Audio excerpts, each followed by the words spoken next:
ಕಾರ್ಯಕ್ರಮಕ್ಕೆ ದಿವ್ಯ ಸಾನ್ನಿಧ್ಯವನ್ನು ವಹಿಸಿಕೊಂಡಿರ್ತಕ್ಕಂಥ ಶ್ರೀ ಶ್ರೀ ಪರಮ ಪೂಜ್ಯ ಶ್ರೀ ರವೀಂದ್ರರಾಜನವರು ಸುಕ್ಷೇತ್ರ ಬಬಲಾದಿ ಮಠ ಬುದ್ನಿ ಪೂಜ್ಯರು ನಮ್ಮ ಕರೆಗೆ ಹೋಗೊಟ್ಟು ಇವತ್ತಿನ ಕಾರ್ಯಕ್ರಮದಲ್ಲಿ ಭಾಗಿಯಾಗಿ ಕಾರ್ಯಕ್ರಮ ಯಶಸ್ವಿಯಾಗಲಂತ ಆಶೀರ್ವಾದ ಮಾಡಿದ್ದಾರೆ.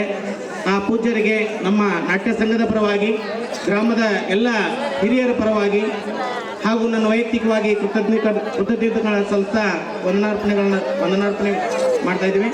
ಮುಂದಿನದಾಗಿ ಅಧ್ಯಕ್ಷ ಸ್ಥಾನವನ್ನು ವಹಿಸಿಕೊಂಡಿರ್ತಕ್ಕಂಥ ಸಿದ್ದನಗೌಡ ಪಾಟೀಲ್ ಹಾಗೂ ಉದ್ಘಾಟಕರಾಗಿ ಆಗಮಿಸಿರ್ತಕ್ಕಂಥ ಶ್ರೀ ಮಲ್ಲಣ್ಣ ಯಾದವಾಡ್, ಹಾಗೆ ಜ್ಯೋತಿ ಬೆಳಗಿಸ್ತಕ್ಕಂಥ ಕಾರ್ಯಕ್ರಮಕ್ಕೆ ಆಗಮಿಸಿರ್ತಕ್ಕಂಥ ಅತಿಥಿ ಮಹೋದಯರಿಗೆ ಹಾಗೂ ಸಸಿಗೆ ನೀರನ್ನು ಸುವುದರ ಮೂಲಕ ಈ ಕಾರ್ಯಕ್ರಮ ನೆರವೇರಿಸಿಕೊಟ್ಟಿರ್ತಕ್ಕಂಥ ಮಹನೀಯರಿಗೆ, ಪುಷ್ಪಗುಚ್ಛ ಹಾರಿಸುವ ಕಾರ್ಯಕ್ರಮವನ್ನು ನೆರವೇರಿಸತಕ್ಕಂಥ ಮಹನೀಯರಿಗೆ, ಪುಷ್ಪಾರ್ಚನೆ ಮಾಡಿರ್ತಕ್ಕಂಥ ಮಹನೀಯರಿಗೆ, ಪಾರಿವಾಳ ಹಾರಿಸ್ತಕ್ಕಂಥ ಮಹನೀಯರಿಗೂ ಕೂಡ, ಬಲೂನು ಹಾರಿಸ್ತಕ್ಕಂಥ ಮಹನೀಯರಿಗೆ, ಕನ್ನಡ ಮತ್ತು ಕೇಸರಿ ಧ್ವಜವನ್ನು ಹಾರಿಸ್ತಕ್ಕಂಥ ಅತಿಥಿಗಳಿಗೆ ಹಾಗೂ ನಮ್ಮೂರಿನ ಮುಖ್ಯ ಅತಿಥಿಗಳಿಗೆ, ಅಧ್ಯಕ್ಷರಿಗೆ ಮತ್ತೊಮ್ಮೆ ಮೊದಲೊಮ್ಮೆ ಅವರಿಗೆ ವಿಶೇಷ ಸನ್ಮಾನಿತರಾಗಿರ್ತಕ್ಕಂಥ BS ಪಾಟೀಲ್ ಶಿಕ್ಷಕರಿಗೆ ಹಾಗೂ ವಿಶೇಷ ಸನ್ಮಾನಿತರಾಗಿರ್ತಕ್ಕಂಥ ಶ್ರೀ ರಮೇಶ್ ಬಡಗೇರ್ ಈ ಮಹನೀಯರಿಗೂ ಕೂಡ ಈ ನಾಟ್ಯ ರಂಗದ ಈ ರಾಮಲಿಂಗೇಶ್ವರನ ಕರ್ನಾಟಕ ನಾಟ್ಯ ಸಂಘದ ಪರವಾಗಿ ಹಾಗೂ ನನ್ನ ವೈಯಕ್ತಿಕವಾಗಿ ಗ್ರಾಮದ ಎಲ್ಲ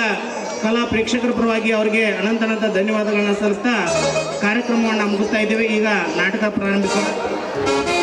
ದಯವಿಟ್ಟು ಸರ್ ಒಂದು ನಿಮಿಷ ಈ ನಾಟಕದ ಇದೆ ಅಂತೇಳಿ ಎಲ್ಲ ವಿಷಯ ಎಲ್ಲ ಕಡೆ ಪ್ರಸ್ತಾರವಾಗಲು ಕಾರ್ಯಕರ್ತರಾದಂಥ ಮತ್ತೊಬ್ಬರು ದಾನಿಗಳಾದಂಥ ಹ್ಯಾಂಡ್ವಿಲ್ ಕೊಡುಗೆ ನೀಡಿದಂಥ ಪ್ರಕಾಶ್ ಅರ್ಜನ್, ಕಂಪ್ಯೂಟರ್ ಆಪರೇಟರ್ ಬೆಂಗಳೂರು, ಅವರು ಕೂಡ ಆಗಮಿಸಬೇಕಾಗಿತ್ತು. ಅವರು ತಮ್ಮ ಕಾರ್ಯದಲ್ಲಿ ಭಾಗಿಯಾದ ಕ್ಷಣ ಬಂದಿಲ್ಲ.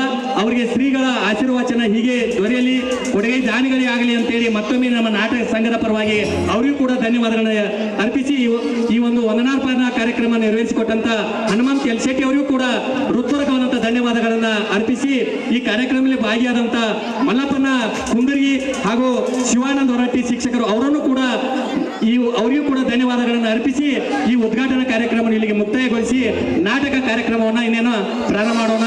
ಎಲ್ಲರಿಗೂ ಮತ್ತೊಮ್ಮೆ ಈ ಓಕಳಿಯ ಪರವಾಗಿ, ಸಮಸ್ತ ನಾಡಿನ ಜನತೆ ಪರವಾಗಿ ಬಬಲಾದಿ ಅಜ್ಜನ ಆಶೀರ್ವಾದ ಹೀಗೆ ಇರಲಿ ಅಂತಕ್ಕಂಥ ಒಂದು ವಿನಂತಿಯನ್ನು ಮಾಡಿಕೊಡುತ್ತಾ ಈ ಉದ್ಘಾಟನಾ ಕಾರ್ಯಕ್ರಮ ಮುಕ್ತಾಯಗೊಳ್ಳುತ್ತೇವೆ. ಇನ್ನು ನಾಟಕ ಪ್ರಾರಂಭವಾಗುತ್ತದೆ. ದಯವಿಟ್ಟು ಎಲ್ಲ ಪ್ರೇಕ್ಷಕರು ಶಾಂತತೆಯಿಂದ ನಾಟಕವನ್ನು ವೀಕ್ಷಿಸಬೇಕೆಂದು ವಿನಂತಿಸಿಕೊಳ್ಳುತ್ತೇವೆ.